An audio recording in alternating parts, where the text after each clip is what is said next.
Get ready for the show, it's about to begin. Pro fan talk when we dive right in. Sports talk, hot takes, ain't nothing we lack. We the real fans, nothing holding us back. Mic check, 1, 2, y'all know the drill. We bringing the energy, we keep it real. Touchdowns on liquid air, on the slam dunks on the court. Every sport, every game, we holding down the fort. We breaking down the plays, dissecting the stats. Pro fan talk, we keeping it fat. Debating with passion, no filter, no doubt. We the voice of the fans, we scream and we shout.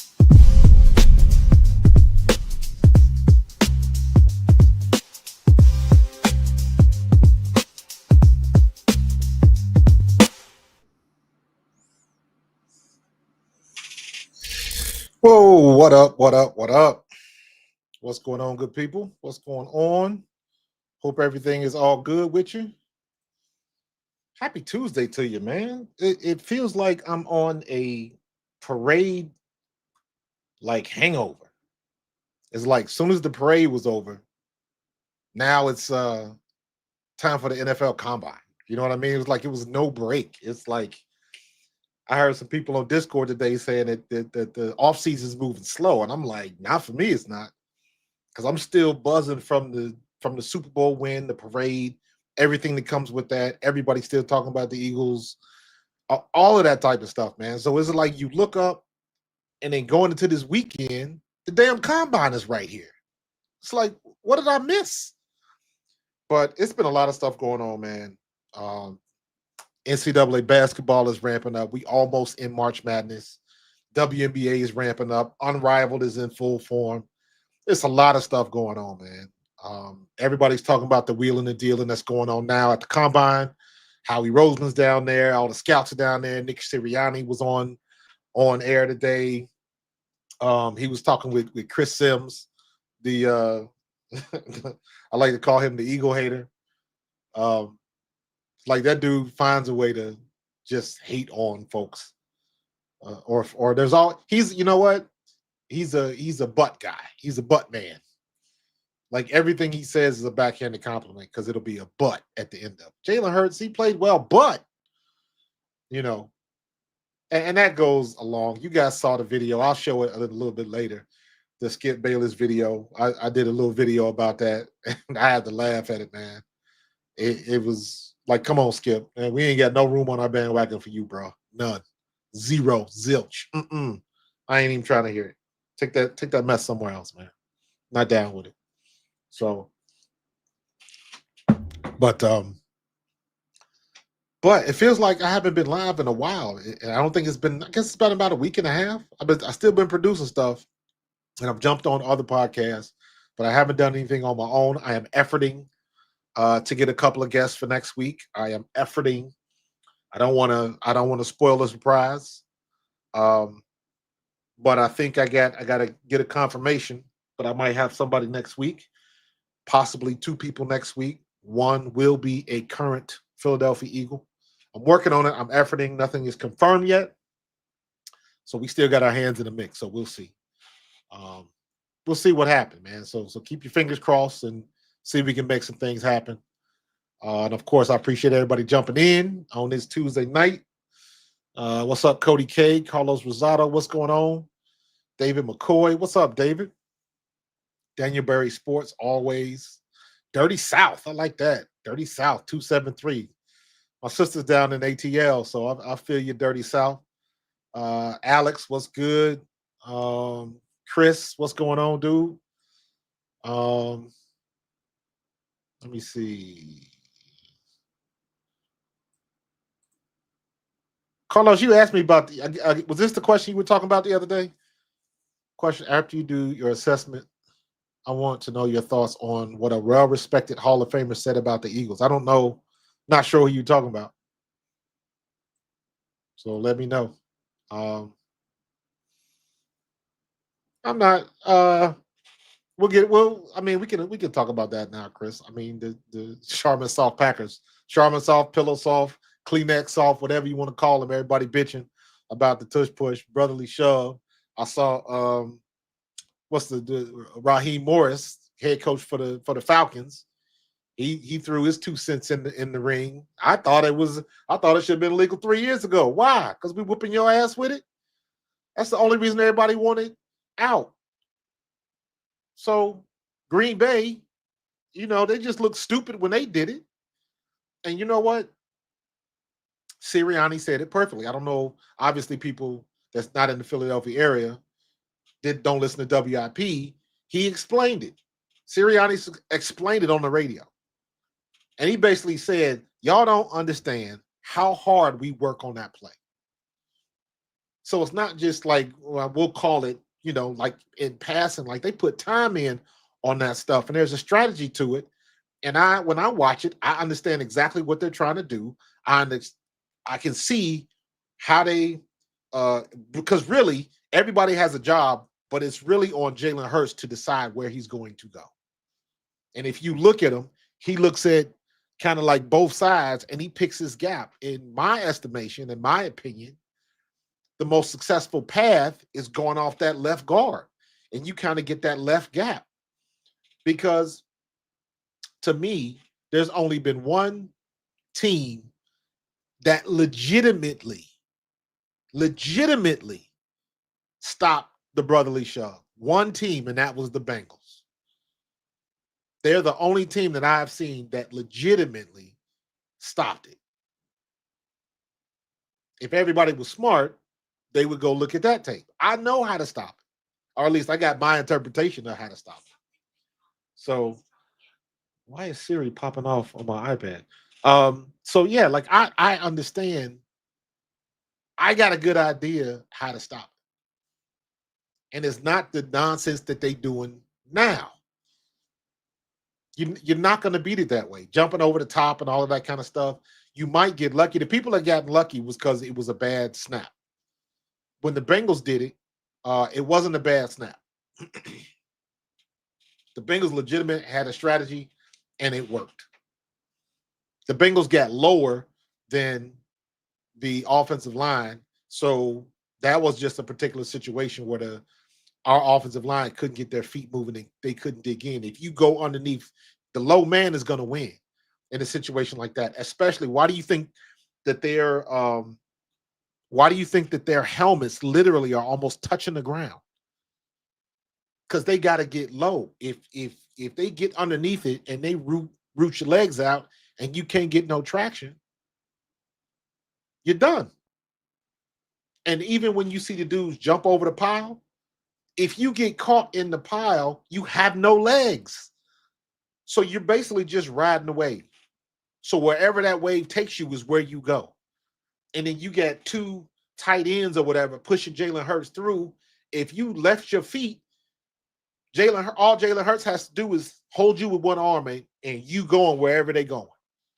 You just along for the ride. That's why you can't leave your feet. The only reason you leave your feet, the only thing you got to do if you're going to leave your feet, you can't jump over the pile. You got to come like a missile straight across. You can't go up and over. You got to come across so you can make contact, and whoever is right there, you got to stand them up. But even that's not the best way to do it. The best way to do it is to do what the offense is doing. And I don't understand why somebody hasn't done this yet. It's still a strategy to it because you got to pick your spot. And so the defense is going to have to pick their spot. And wherever that spot is, you pick your biggest D tackle or whatever right there. But just like the offense does, you line up somebody behind him and you push him. That makes too much sense. Because you're just not, because the defense is always at a disadvantage because they don't know what the snap count is. So they're always reactionary. So that's the only thing you can do is put your biggest person on the line and just you got to pick your spots. And you got to push it from the defensive side. That's the only way you're going to get it. You got to match strength to strength. And if you all lined up on a line of scrimmage, but they got two people pushing on one people, three people pushing on one person, you're going to lose the battle of physics. And that's exactly what always happens. So we'll see. Let me see.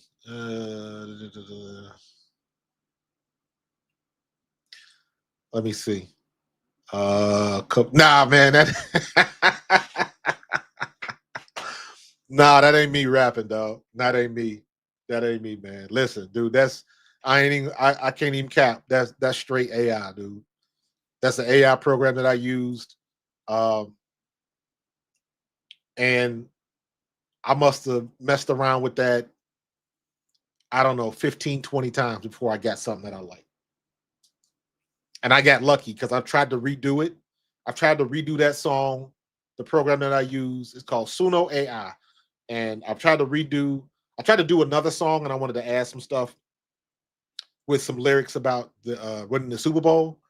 But everything it comes up with is trash. So I don't know how I got lucky with that, because the prompt I used was, I can't even remember what the prompt was. I didn't write it down. I thought the program would keep it for me, but it didn't. I just know I said, I need a song. I need a 60-second song about my sports podcast called Pro Fan Talk with a classic hip hop beat. I think the words I literally used was, I want a DJ Premier style beat, because that's as classic as I can get. I'm old school. So and I'm sure I'll put other stuff, but I just can't remember what the prompt was. And that's what it came out with. And when I heard that, I was like, yo, this is dope. So I kept it. But nah, I'm not going to claim that. That ain't me. That ain't me rapping, dog. That's AI. But I appreciate it, though. Oh, man.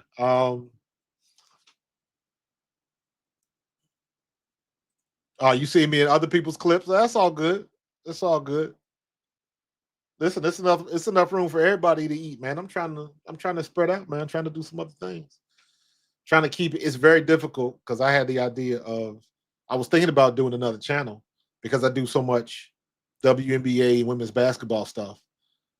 And I was thinking about doing another channel strictly for basketball and keeping this strictly for the Eagles.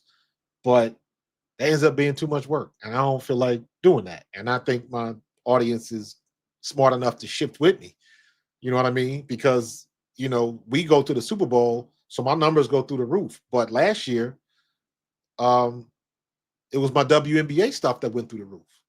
Every time I mentioned Caitlin Clark, it was, my numbers skyrocketed. So, but now it seems like anything I do where I riff off of something that Meaning Kimes may have said, or heck, even the WNBA stuff, because I did a video the other day about Cheryl Swoops, and that got like 40K K or whatever it is. So it's all over the place, man. So I'm just trying to streamline it and follow the analytics and try to stay with what works. So um, what do you think about Jalen already training? I think it's great. I think you don't let no grass grow under your feet. I think you don't get complacent. Um, there's been times in the past where you win the Super Bowl, you partying all the way till camp starts next year. Some people used to do that. Now, nah, he did his media tour on Good Morning America and The View, and he went to all of them places and all of them spaces. And you know, who was that? Big Play Slay had a parade in his hometown, and I'm sure CJGJ, his podcast was doing well, and Saquon Barkley was on Howard Stern. So everybody did their media tour, man. Everybody got the most out of it. You saw Howie Roseman was everywhere with the cut on his head from the beer can. Everybody was talking about Nolan Smith being drunk and having to they had to put him in the cop car to get him to the art museum and stuff. I mean, they did their thing, man. They went on their media tour. Um, and now it's time to get back to work. We in draft status already. You see my background already. I did a mock draft tonight. I ain't even had a chance to look at it. I don't know if you noticed when I started the intro, it was moving in the background. It was going through the draft picks.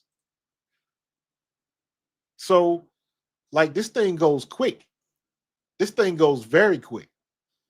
And like I said, just the other day, man, I was feeding everybody pictures from when I was at the parade with Jason Kelsey and Brent Selleck and Jeremiah Trotter. We sitting together and having a good time. And next thing you know, it's like, well, who we gonna get in the draft? Who's gonna be there at 32? You know what I'm saying? So I know, Miles Garrett is the name that on everybody's mind, um, because we're gonna lose somebody. That's the reality of the situation, and this is what Howie does best. This is why Howie makes the big bucks. He's the Wizard of Philadelphia. This is his season. It is Howie's season right now. And this is what he does best, man. This is where he makes moves, and we gonna always end up losing somebody. Just like think about this, man, because we in a good situation. And I was thinking about this earlier tonight, and I remember my opinions on last year when they didn't want to re-sign Hassan Reddick, and I thought that they should because keep your homeboys at home. He played well enough to get his bag. He earned it, and just the business gods was not in his favor. It just the timing was wrong. It I- he was the sum of a lot of Murphy's law. He had two great seasons, three great seasons, and at the end of that third season, when he was here and finally wanting to get his bag, now he's over 30 and all of that type of stuff, and it's like, man, let the man play. And he just, I don't know. I kind of think, in my opinion, he took the role like C.J. Gardner Johnson did when he went back to Detroit. The reason why he went back to Detroit was because he went for his bag. He was the co-leader in the league with interceptions. He played his way up to it. He had a right to ask for what he felt his worth was. The only problem was how he wasn't budging, how he called his bluff. C.J. Gardner Johnson is what New York thought was going to happen with Saquon.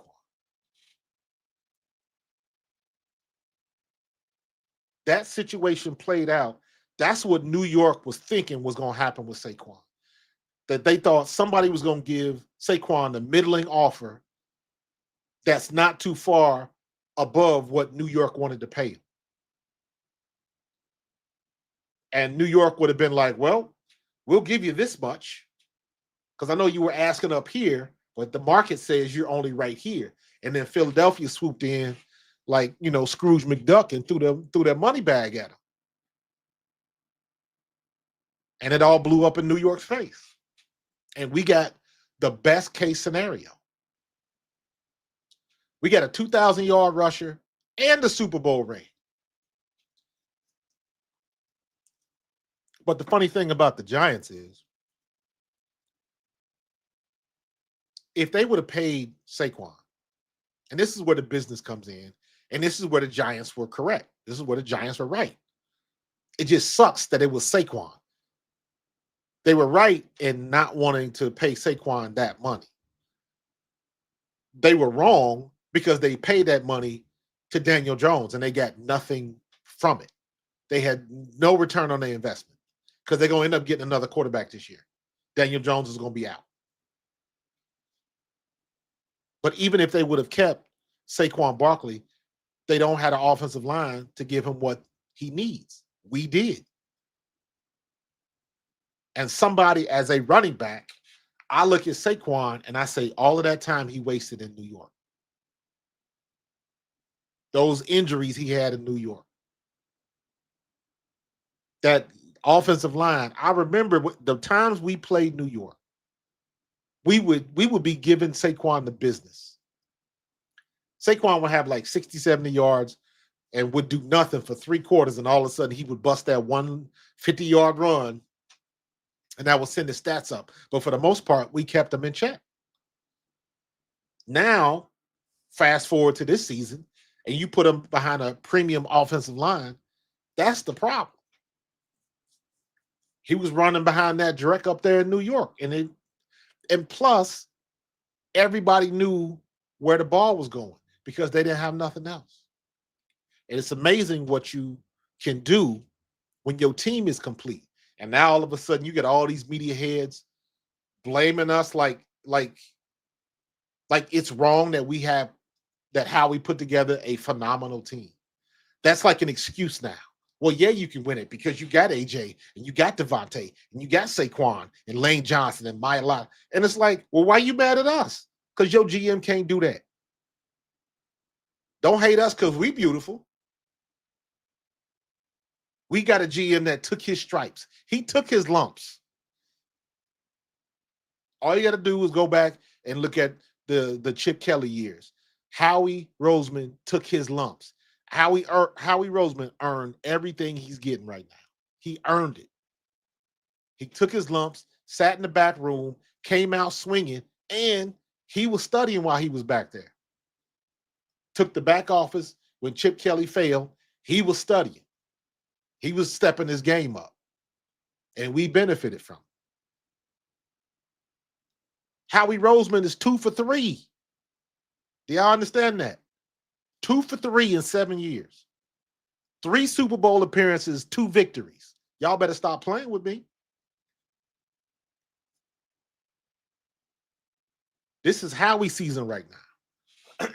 Howie is the architect of everything we got going on right now from 2017 on. I'm gonna do another matter of fact. Let me write this down. Let me write this down so I don't forget it. I'm gonna pull some more receipts from when Howie drafted Jalen.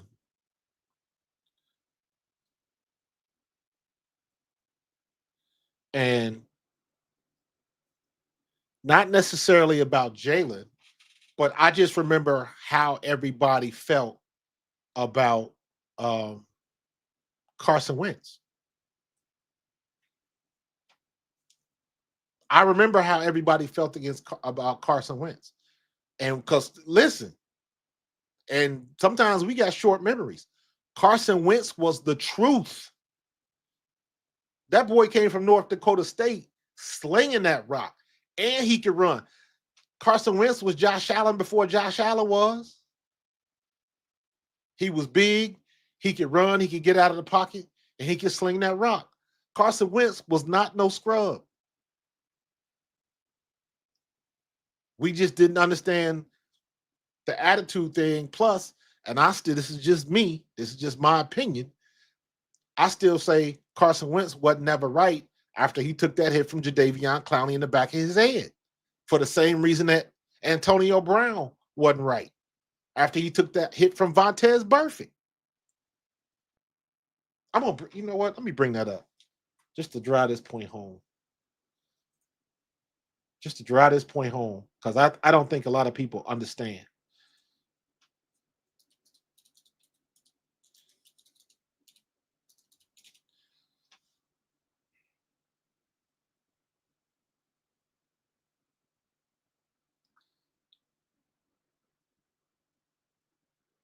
This is it.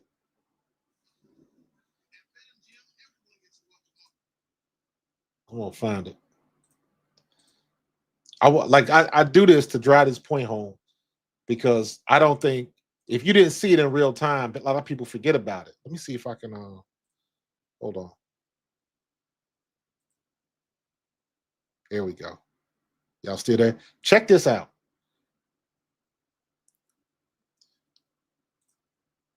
Check out this hit. Check out this hit. Right. Let me make myself a little bit smaller. Check out this hit on Vontez Burfict. As when Jadeveon hit Carson Wentz in the back of his head.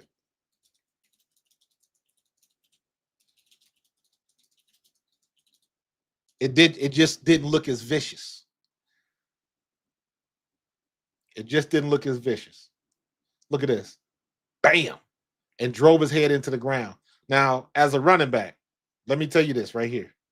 That right there. When your helmet gets pressed into the ground don't move. And it's my opinion, just like Antonio Brown, Carson Wentz wasn't the same after that hit. Personality changed. And I remember hearing about this, and I went and looked it up. I looked up studies that talk about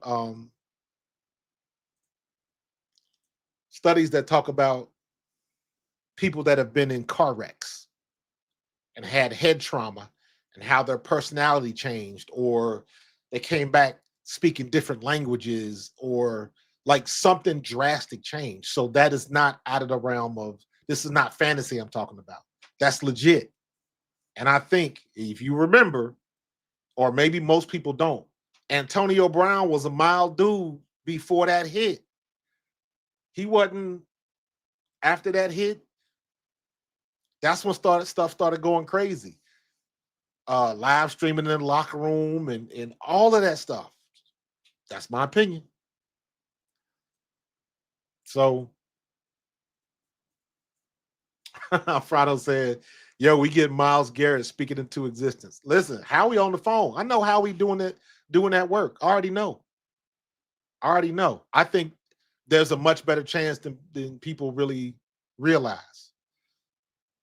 So I think we might, because we are in the situation that we are in, we are literally trying to get things together to run it back. We are a viable destination. We are a destination team. Anybody that was in that Final Four, let's look at it. Eagles are number one. I think Kansas City is still number two, as long as you got 15 and 87 there. Washington, Detroit, Buffalo, Baltimore is still up there. You talking about teams that are close. If a play went one way or the other, this could be looking totally different. It could be looking totally different.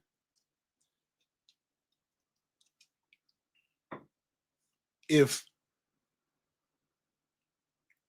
Baltimore is weird to me, because if Lamar Jackson would have ran like he knows he can run, we wouldn't even be having this conversation. But I can't even say that, because Lamar Jackson did exactly what he needed to do. His tight end just dropped the ball. It's that simple. It ain't no different than what happened when we played Atlanta. It ain't no different. The only difference is the cost of the game. There was more on the line, where Atlanta was what? Week 3? Week 2, week 3, whatever it was. But it's the same way. We should not have taken that L. We should not have taken that L when we lost to the Commanders that time. Devontae Smith catches the ball, the game is over. And we are 16 and 1. We should have had a one-loss season. So a lot of these teams really are not that far behind. And I ain't talking about the Cowboys. I'm sorry, the Cowboys got work to do. I don't believe that nonsense. I don't believe that nonsense. They're close. Everybody's close. And I guess, you know what? I ain't mad at Dak for saying that. He's supposed to ride with his team. What he's supposed to say? It just sounds foolish. But I ain't mad at him for saying it. Because guess what? What did people think that we were going to do? Because you got to be careful with that. They was throwing us out with the bathwater because of the way we played and the way our defense looked last year at the end of the year. And then you got Vic Fangio and all of that mess that they were talking on him in Miami when he left. And come to find out, we got a guy that's an old school mentality, and them new school players didn't like that. By the way, Fangio had that defense top 10 in the league, if I remember correctly. Then he comes up here, and we go from worst to first. So people can say what they want to say. You need that old school mentality just to be in there sometimes. That was my tweet a couple hours ago, from worst to first. Just a reminder, worst to first. And we trying to run it back.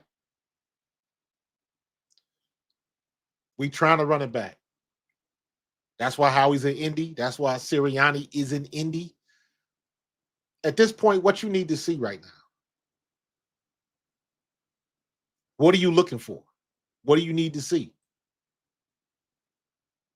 So, and we have written the blueprint. Jalen Hurts has written the blueprint that says the stereotype QB doesn't have to win it all for you. If you can get a offensive coordinator to buy in with the talent you have on the team, that's the one thing I got to give Kellen Moore and Nick Sirianni credit for. I got to give them credit for fitting the scheme to the personnel and not vice versa. That is the golden rule of football. That's the coaches should know that, but they don't, because coaches got too much damn ego. And we had a little bit of that with Sirianni and the first time. And over time, and understanding what you had with Saquon and AJ, and he got it. He got it. I put that thing up a couple of weeks ago or whatever, right before the Super Bowl, when I was talking about all of them passing yards that was at home on the couch watching the playoffs. All of those passing yards. 45,500 something passing yards was at home on the bench. I know I got that. I know I got it in here somewhere, because that's on my profile.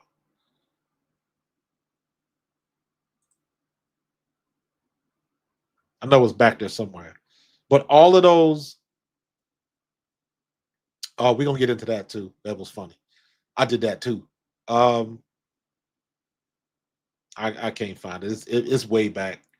But all of those passing yards and all of those stats, all of them quarterback stats for them guys sitting on the couch, sitting in Cancun, watching the playoffs. So don't give me that shit about you got to have a golden arm. How are they going to win?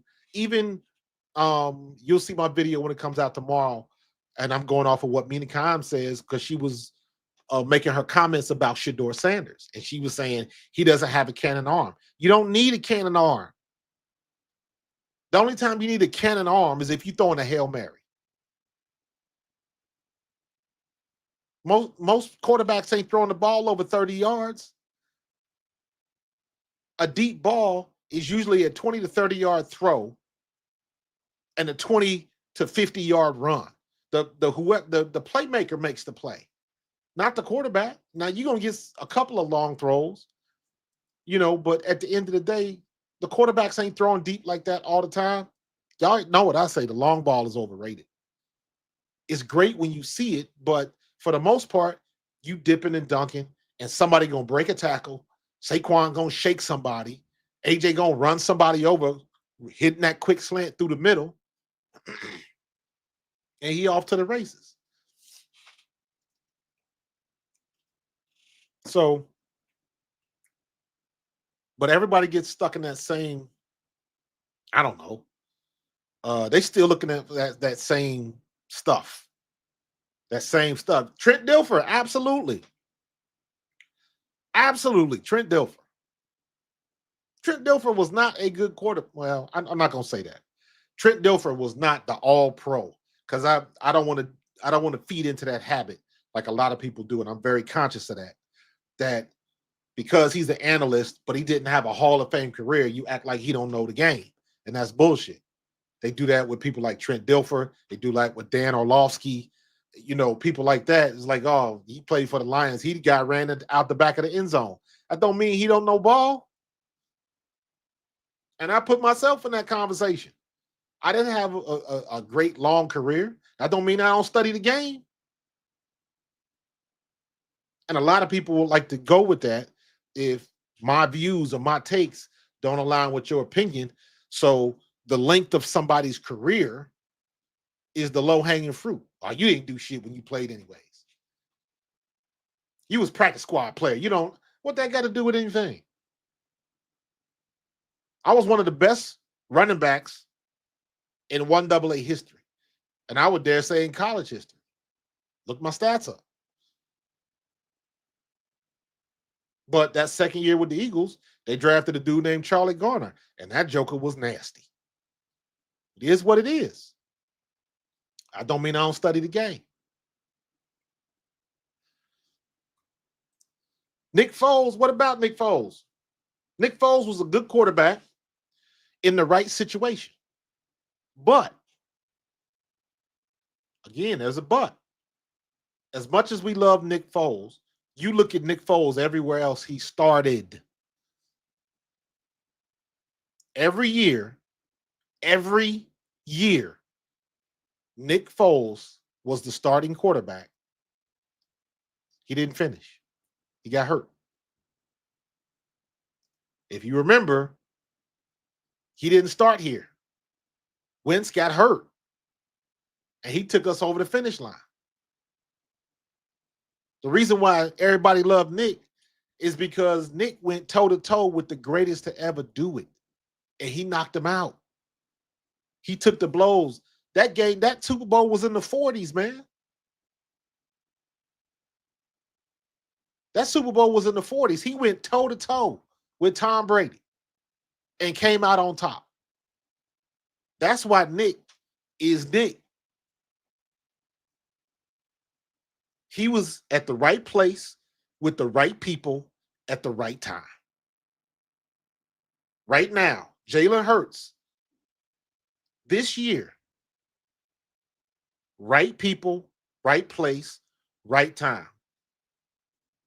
The last Super Bowl, not quite right, because we didn't have the right people on defense. We didn't have the right play caller on defense. And we were still bitching about the offense too.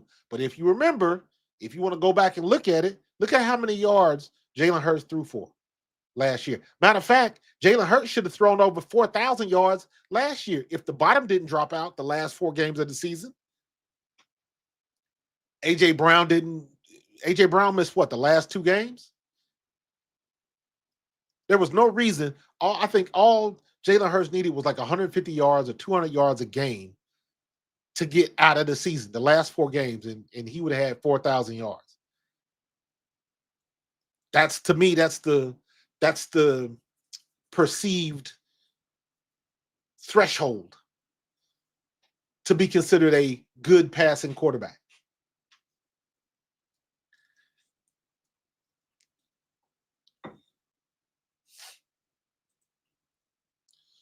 Shannon Sharp said the 24 Birds wouldn't have had a chance against the 2000 Ravens if they played with their rules. I agree.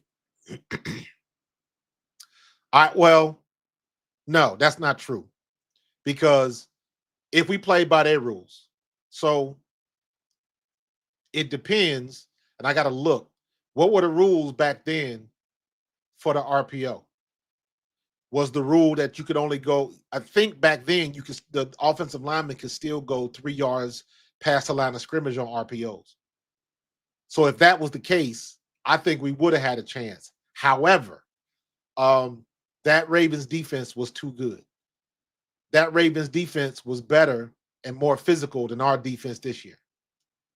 Because mind you, yeah, we got Cooper DeJean and Quinyon Mitchell, but they had freaking Ed Reed. And they had the best to ever do it smack dab in the middle with Ray Lewis. And was that the year? And you had Terrell Suggs on the edge. They had a squad now. They had a squad. So, but I mean, that would be great to see. Maybe I'll simulate that on Madden. But that defense was phenomenal. Ours was phenomenal too. You mean to tell me that we couldn't have got to Trent Dilfer? Our defense could not have done that. They had Siragusa was in the middle, and who else? Like they had a squad now. So, but that's Shannon Sharp's perspective against and Shannon Sharp old school. So I understand what the rules are, and I understand why he would say that. And I ain't gonna say he wrong.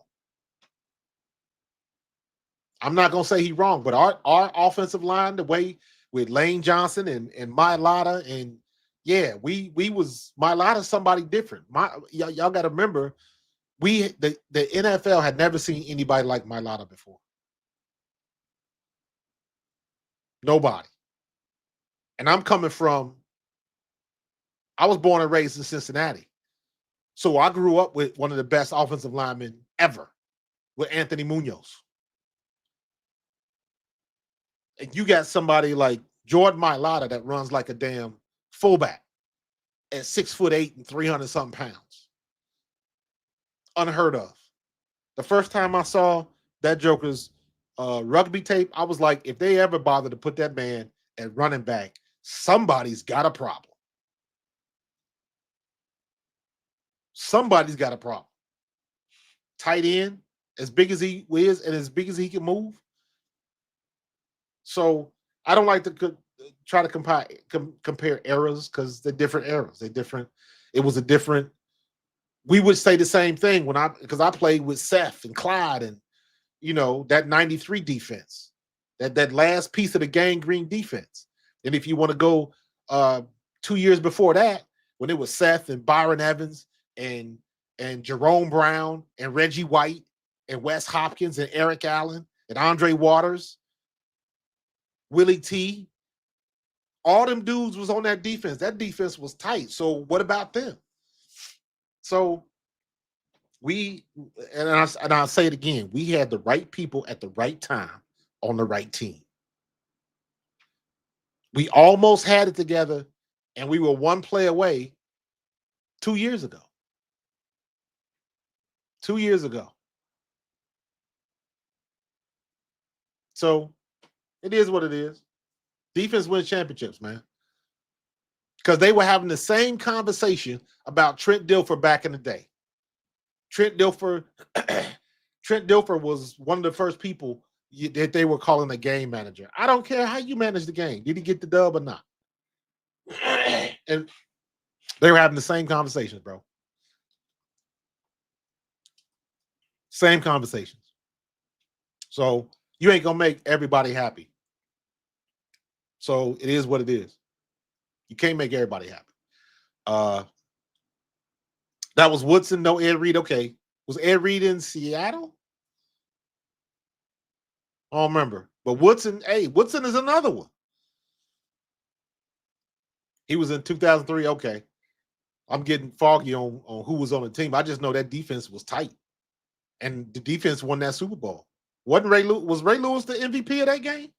They had Jamal Lewis at running back, right? So yeah, that's what I was just talking about. I got to the Eagles in 93. Reggie left in 91.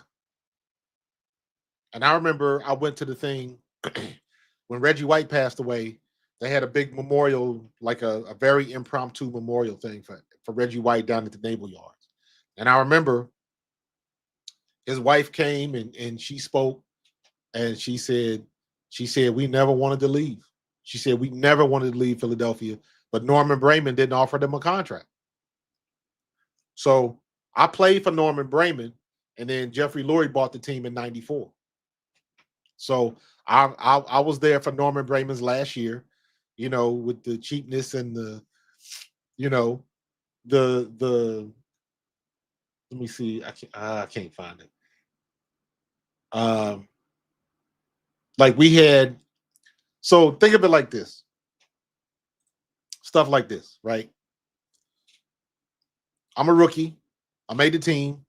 I made the team as a free agent. I made the team as a free agent with another running back at the same position, which never happens. We didn't get a team picture. We did not take a team picture. We did not put our uniforms on, go in the stands, go down on the knee, and take the 1993 Philadelphia Eagles team picture. I don't have a team shot because we didn't take one. If you look in the media guide, if anybody's got a media guide from 1993, I've got my profile. They took a action shot of me, and they took our camp thumbnails, our camp shots. You would report to camp, they would take a headshot of you, and that was it. After practice. So you look dead tired, you ain't had a haircut, none of that. And then they posted all of those mug shots in the media guide, and that was the team picture. And I was like, ain't this a bitch? So I didn't get a team picture. I've got pages that were taken from that I've since scanned because I'm a Photoshop expert and I scanned it, cleaned it up, and all that stuff. But that was my team photo. You see that? You can barely see right above my head those pictures right there. Those pictures, like we had to get those. The team didn't provide nothing like that. And like people don't really understand, or they don't appreciate how far the Eagles have come. For remembering when Jeffrey Lurie bought the team and just that breath of fresh air from having to pay for extra socks and shoes and wearing ponies. We didn't even have a Nike deal. If you wanted Nikes as a free agent, you had to hook up with one of the vets and pay them to get you a pair of good cleats. I had to wear them heavy ass ponies because that's what they was given. A professional NFL team was handing out ponies, y'all. That's how bad it was. And then Jeffrey Lurie just came in and changed the culture. Started spending money, got out of the vet as soon as he could, made his money from the movie, whatever, and he put all of that into the team. I got nothing but love for Jeffrey Lurie. I'll never forget this. It was a preseason game in '94, and I remember there was no earthly reason that Jeffrey Lurie should have knew who I was. And I remember after a game, I don't even remember who it was from, who we played.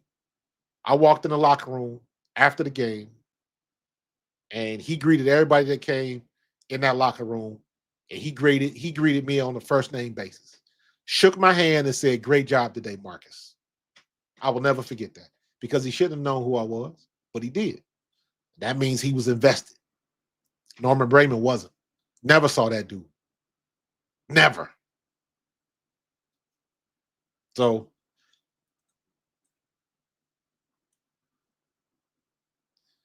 yeah, he had the thick mustache. Yeah, he did. Yeah. We talked about all of that stuff, man. It was a weird, not weird, but like I remember that summer in camp, my rookie year in camp in '93, when we got back to we at the last preseason game, they had like a little get together with Jerome Brown's family. Because this was fresh off of his death.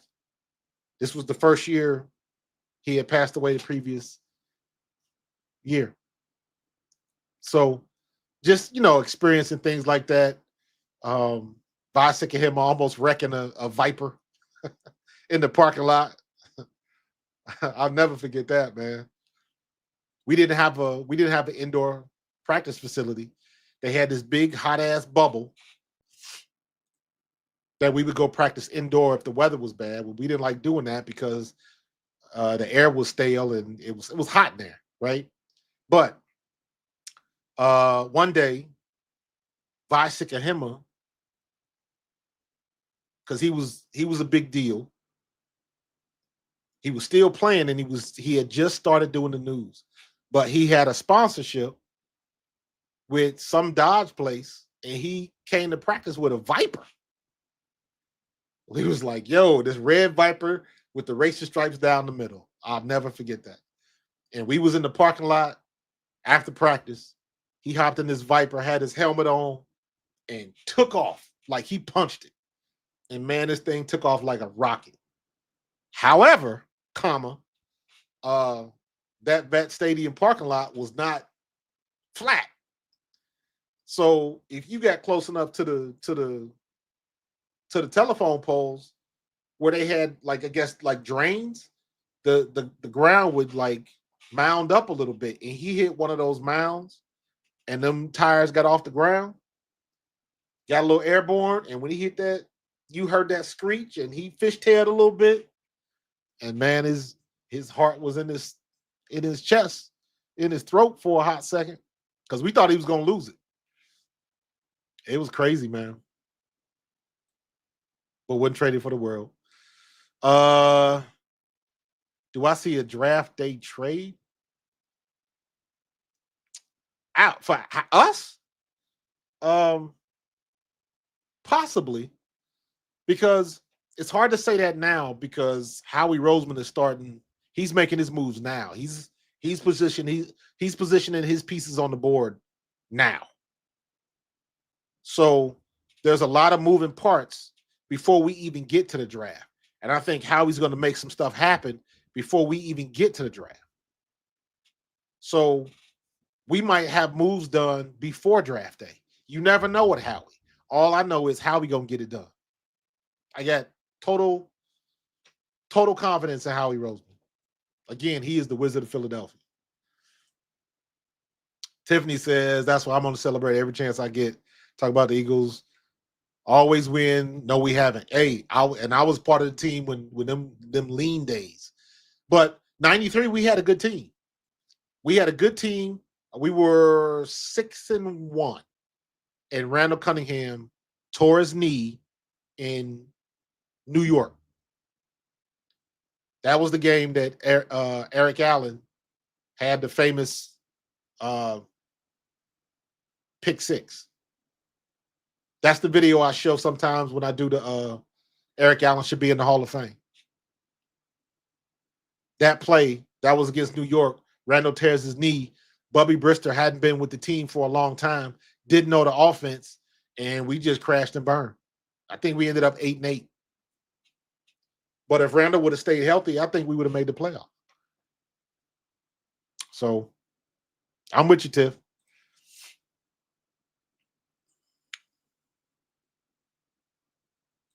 Let me see. Bob Brown is saying the price for Garrett will be steep. Absolutely, it'll be steep. Would you rather have Garrett for 4 years or use a similar package to pry Trayvon Walker from Jacksonville? Walker's not Garrett, but he'd be a great fit for longer.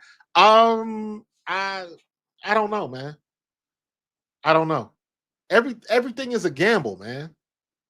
Everything is a gamble because you never know. Look at, and I know I'm flip flopping with the sports, but look at what just happened with Wemby. He gets a blood clot. He's out for the year. Look at what happened to Jalen when we played LA in the snow. If Jalen's knee gets turned an inch one way or the other, we don't win the Super Bowl. That play right there would have determined the end for us. Another inch one way or the other, and his knee splits, it's curtains for us. Because what they would end up doing, Kenny Pickett ends up playing, and we end up handing the ball off to Saquon 50 times a game. And everybody's stacked in the box. So we got to figure out a way to win. Does our defense come through in the clutch like they have been? Does Kenny Pickett beat Patrick Mahomes if we do make it? You know what I'm saying? So everybody's one play away. And I'm saying all that to say everything you do is a gamble. Every trade you make is a gamble. Every trade you don't make is a gamble. Here's a question for you. Who did Howie, or no. When Howie traded those picks for A.J. Brown, who did Tennessee pick up? What's the name of the receiver they picked up for A.J. Brown? I don't remember either. I know he ain't playing. I know he ain't had a 1,000-yard season. I don't even remember the name. Everything you do is a gamble. And Howie's been the best at it. The last 7-8 years, he's been the best at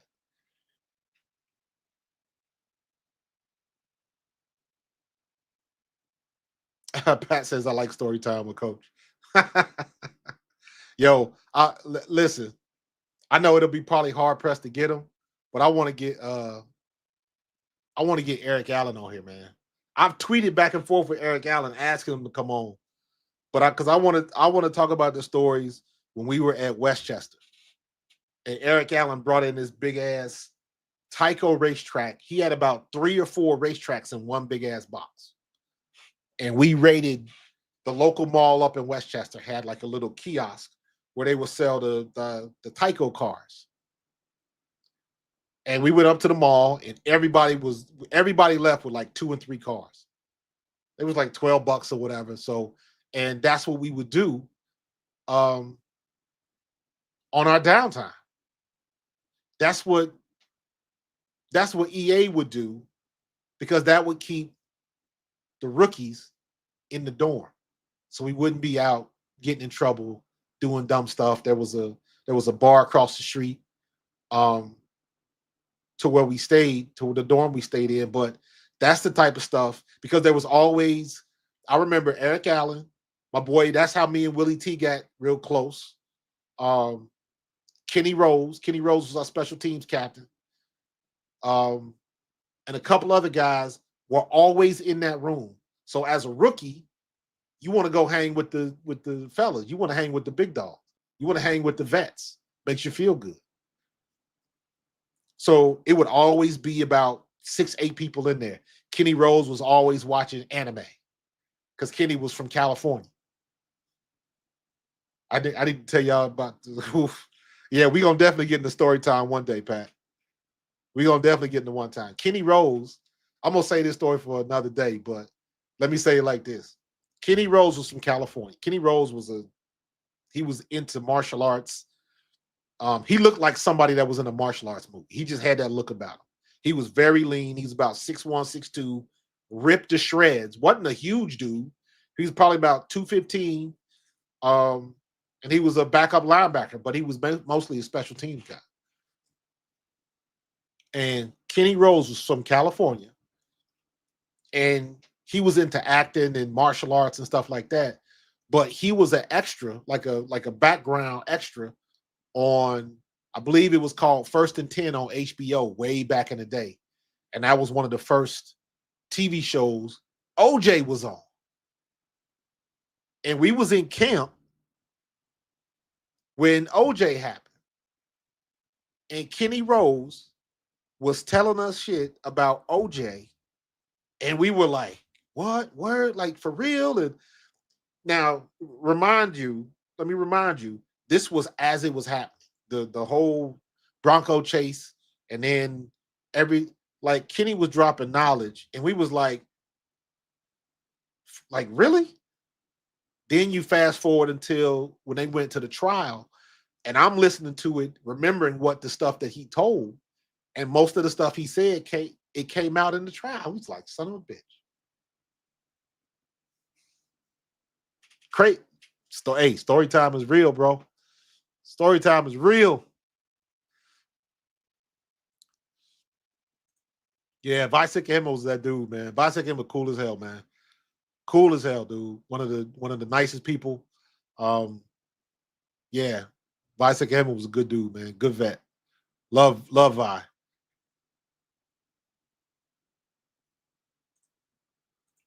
I remember Randall Cunningham opening one of his hair salons right in Camden. Yeah. Yep. Right from Cooper Hospital. Yep. Dodge dealership making calls to Vi. He didn't keep it for long. He took it. I don't know how long he kept that thing. I know he didn't. He wasn't racing it in the lot in the parking lot after that. I know that. You got jokes for Bubby Brister. Bubby Brister was cool, man. He hadn't been with our team long, and like Bubby was drawing shit in the dirt because he didn't know the offense. So literally, he was making it up sometimes, and it showed. Oh my god!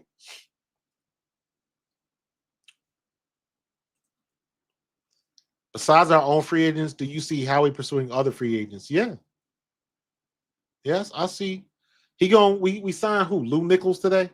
So they still making roster moves. Not that that's a big deal, but just another backup running back because I think Kenny Gainwell is going to be out of here. Um, the main things I got to figure out how to put that thing in the chat. We got 4 people to worry about. We got Milt Williams, Zach Bond, Josh Sweat, and Mekhi Becton. So you're not late, Jermaine. Always on time, bro. I appreciate you. Milt Williams, Zach Bond, Josh Sweat, Mekhi Becton. Who's number 1 on the list? Who do you open the bag for? I say number 1. This is my order.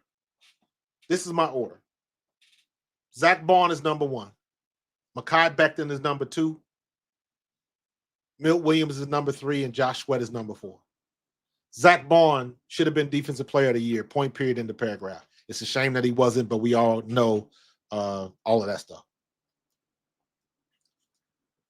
So Zach Bond is number 1. Mekhi Becton is number 2 in my book. Because what they did with Mekhi Becton, moving a tackle to a guard and him playing the way he did, and he's only going to get better under Stout. Not to mention, he loves being in Philadelphia after whatever his experience was with the Jets was not a good one.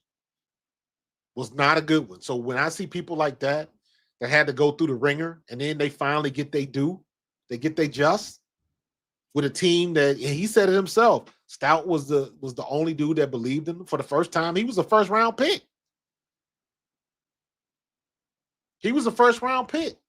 So Mekhi Becton, I think, and this is my guess, the way he feels and then just his temperament and his personality, he is somebody, and I talk about this a lot, he is somebody that is going to choose culture over the bag. Mekhi Becton, I believe, is going to do that because he will have the opportunity to go elsewhere and make a little bit more money. But he has had such a good experience and has been such an asset to this team. I don't think he will want to leave because he know the minute you go somewhere else, everything changes. You're getting coached different. You might play different. And you might go back to the same mess you just got out of from the Jets. And he don't want to do that. He's comfortable. He's playing the best he's ever played in his life. And he got a Super Bowl because of it. Why would he want to go? Is the money worth it? He was the first round pick. So he already got his bag. Why would he want to leave? Mekhi Becton is going to choose culture over the bag. That's my prediction. Then you got the reason I put Milt Williams over Josh Sweat for the simple reason that Milt Williams is younger. That's it. That's the only reason. Josh Sweat is a damn baller. Brandon Graham gets hurt, and now we got to depend on Josh Sweat. And everybody's like, I don't know if he can do it. He good, but can he do it with Fletcher Cox not there? And well, guess what? Josh Sweat was like, hold my beer. And did the damn thing. So, but Milt Williams was a dog. and Josh Sweat is 28, Milt Williams is 25. So I'm gonna go with the younger dude. There's no wrong answer in that scenario. There's no wrong answer. And if you go back and you look at what Josh Sweat did, they signed Josh Sweat early. And he took the deal. When he had the possible opportunity to go somewhere else and get a little bit more money, he chose culture over the bag. And it paid dividends. He got his ring. Mekhi Becton gonna do the same thing.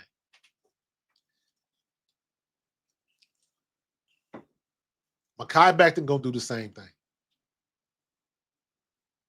You got plenty of cautionary tales.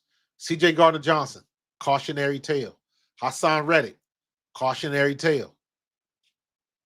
Yes, you can go get your bag. If you feel you earned it, go get your worth. But the business side of the NFL might not always agree with you. Might not always agree with you. I think Vaughn, and this is the thing where you got to look at Howie, and I think Howie's learned his lessons because Howie he doesn't have a good track record of getting linebackers or keeping linebackers. You can't let Zach Vaughn walk. You cannot do it. He was the best player on defense in the league this year. Hands down. You cannot let him walk, period. So Isaiah Rodgers, I can take him or leave him. I thought he was good enough where if he comes back next year, I'm good with that. Or, we'll go with what we got. I think they found a way to keep him. So, we'll see. We'll see what they're looking for in the draft. I have no clue as to what Howie Roseman is really, what he's really got his eyes on. Howie Roseman keep them cards close to the chest.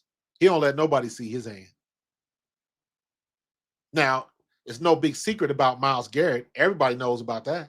So that's not anything, that ain't no big deal. But there's been times in the past where people start signing people and you start hearing on the radio how he's not doing nothing. The Eagles didn't do jack. We didn't sign nobody. All I say is wait, because I guarantee you it's going to happen again. There'll be a flurry of free agent movement. And people are going to be looking at, are they going to go for this guy? Did he make a good enough offer to Myles Garrett? Like, what is he doing? Everybody wants to know. And it's like, man, you better leave that man alone. Let him go in his kitchen and let him cook. You ain't got to tell him how hot you need it. You ain't got to tell him how to, what temperature the oven should be at. Let that man cook, do what he does best. Leave him the hell alone. But you already know Philly. We're going to get impatient and we're going to see everybody doing the big shiny things.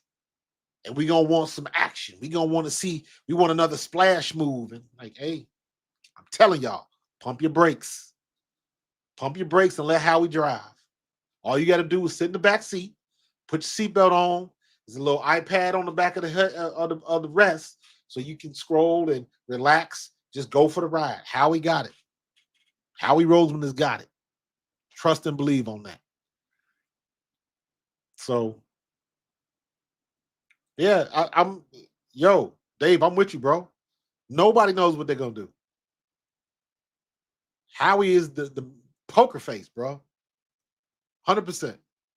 100%. I can see that happening too. Max Crosby, Chase Young. I mean, like I said, man, Howie's looking at all options. Trust and believe that.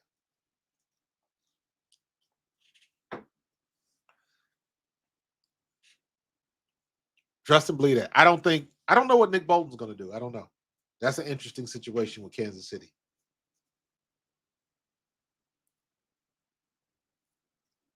Chase Young is buns. You know what? Chase Young ain't buns. I would rather have Max Crosby than Chase Young, but Chase Young is not bad. Chase Young, I mean, when you put, I can't overstate this enough. It matters where you are. and it matters who you playing next to. And when you think about our defensive line, can you imagine instead of Jalix Hunt or instead of Bryce Huff, you got Chase Young or Max Crosby or somebody of that ilk? So Jalix Hunt ain't going nowhere. He's a good player on a rookie contract. He ain't going nowhere. Bryce Huff, that might be trade bait. Isaiah Rodgers, he might get thrown in that pot for trade bait. That's the thing. We got good players. We got a lot of good, not great players. Good, not great players always sweeten the pot for trade deals. Isaiah Rodgers was a good get at the time because of what he was doing in Indianapolis and then the gambling thing, and it took him out for a year. And we scooped him up and we rated it out. Was it worth it? I think it was. I throw everything in the pot. Everything worked together because we got the ultimate prize, which means, in my opinion, everything that we did, every time we stepped up to the plate, we got a hit because we got the ultimate prize. We got the ring. And it wasn't even close. It wasn't even close. I don't think the offense is going to have any problems with Kevin Patullo. He knows the language. He's been around Jalen. He's been around Sirianni. He knows what the deal is. He knows what the deal is. I think it'll be a good thing because I got a big thing about you just went to the Super Bowl, so the formula works. And let's just leave it like it's Sirianni's formula, right?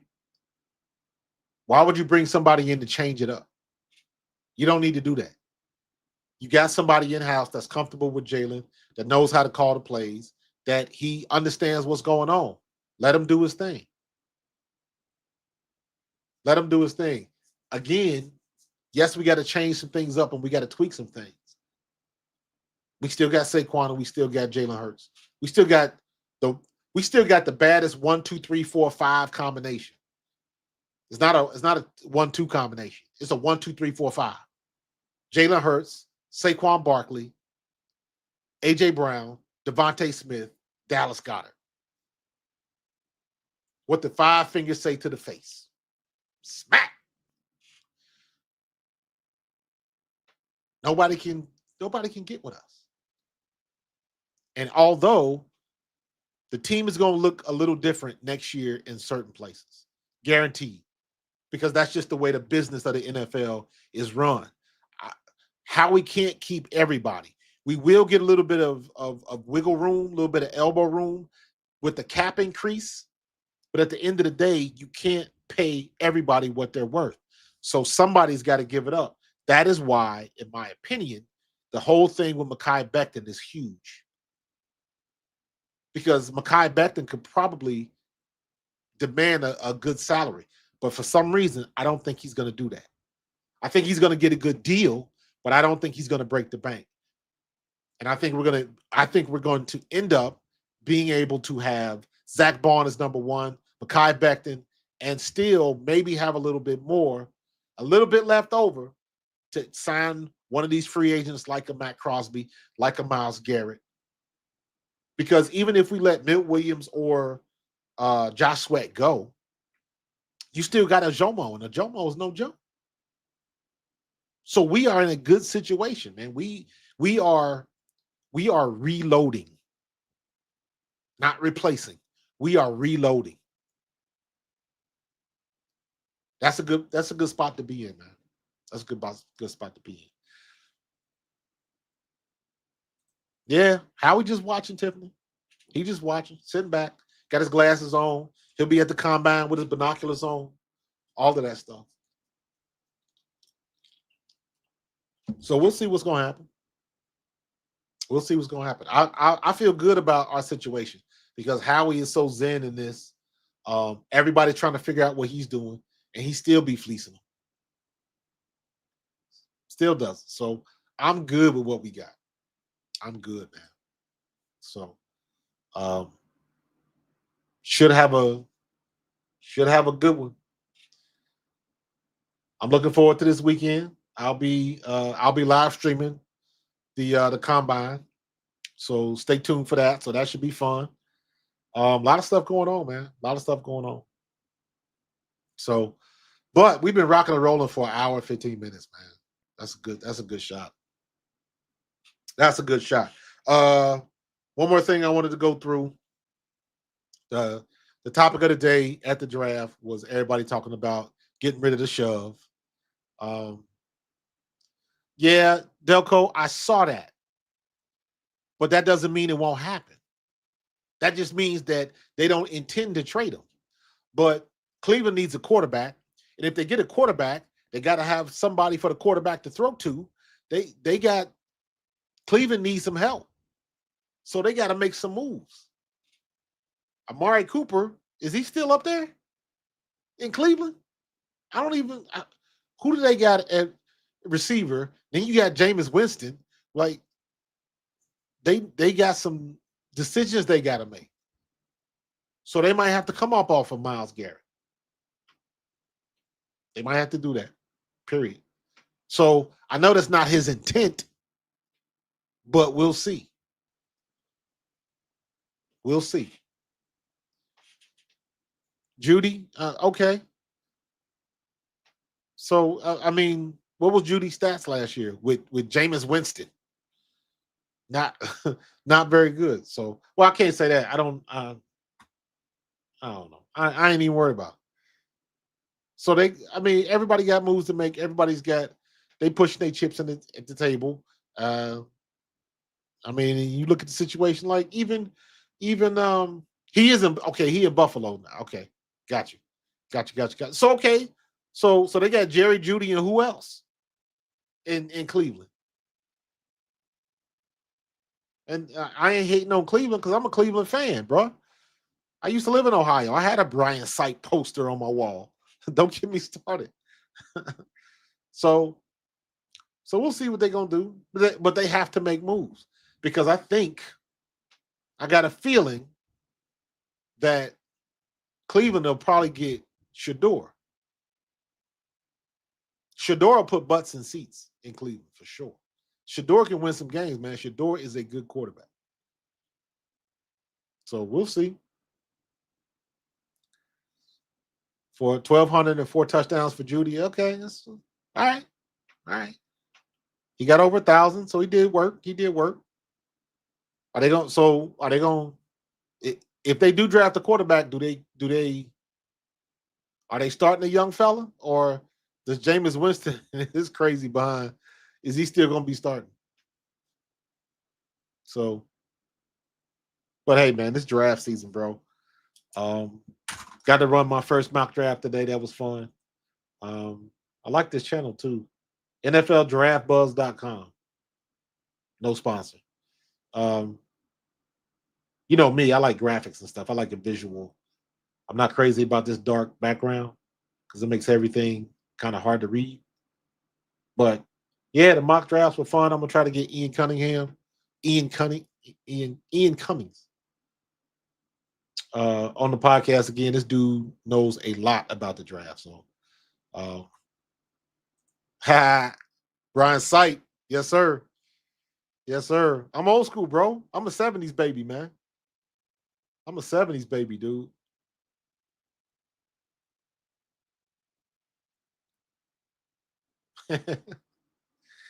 But all right, folks, I'm gonna get up on out here, man. We rocked and rolled for good enough, man. I appreciate y'all. I did. Hold on, no, I gotta show y'all. Some of you may have seen it, but I'm letting everybody know. Putting my stuff out there, stepping my game up. Wanted y'all to see some of the graphics I'm coming up with. Yes, I do motion graphics in 3D and all of that type of stuff. So I have fun with that. That's what I do on my job. So, but this is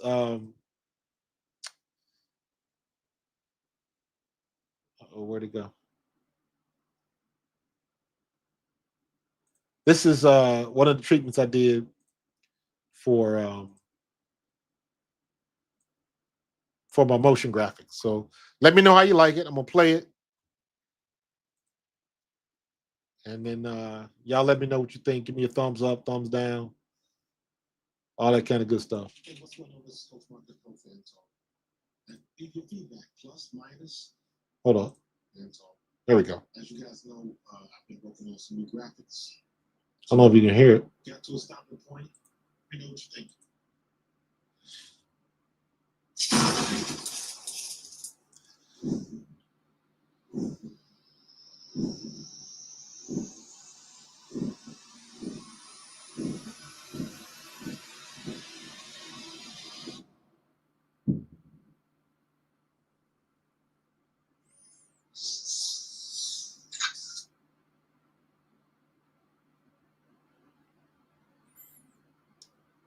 And I got the 3D treatment. Kind of got the scoreboard look. Same animation, but now it's like in the 3D gym. So I'm gonna play around with this. So appreciate it, Cody K. So always looking for feedback, man. Always looking for feedback. Ooh, I stopped it right on time. Super Bowl champions. Look at that. Look at that. So I'm working on some new stuff. Want to get some new looks. Going into NCAA basketball and all that kind of stuff, man. So, but listen, man, I'm gonna get up out of here. I had a good time tonight. Chat was live, man. Like this, we growing. I got to get to the point. Trying to get to the point. The goal is get to the point where I want to have like 100, 150 people on the chat. I didn't go live today. I didn't drop the link today. I'll definitely do that next time. I'll definitely do that on Thursday. I'm efforting on a guest. If I can get who I think I want to get, it might be good. It might be postponed. So I don't want to say who I might get. I don't want to spoil it. So we'll see. But I appreciate y'all jumping in with me, man. Everybody in the chat, Carlos, as usual, Eagle Stewart, Cody K, Tiffany, Alex, Delco Green. I appreciate it, Delco. Tiffany, Dark Chocolate. Everybody in the chat, man. I appreciate y'all. I'm gonna get up out of here, go get me a snack, and I'm gonna chill out, make sure the wifey is good, and see if I can catch some basketball. If not, I'm gonna take my butt to bed, and I will holler at y'all tomorrow. Look for some more content tomorrow. What's on the docket right now? I got 2 videos I got to do tonight. Let me see. Oh, I got the one video talking about the NFL Combine. So I'm gonna shoot that tonight and get it all ready for you tomorrow. And then I just released some WNBA news about Christy Wallace. So you saw that. And also, I might do some stuff on the Brotherly Shove. So we'll see. And I got to do a film study again. I ain't did a film study yet in a while. So, but I'm gonna get up out of here. Stay tuned. Hit me up on Twitter or send me some feedback on the graphics and stuff like that. Leave your comments. Hit like, subscribe, and do me a favor. Bring somebody with you next time. All right? And I'm going to holler at y'all later. Y'all have a good night. Be safe. God bless you. Love you. Appreciate you. I'm out. Go Birds.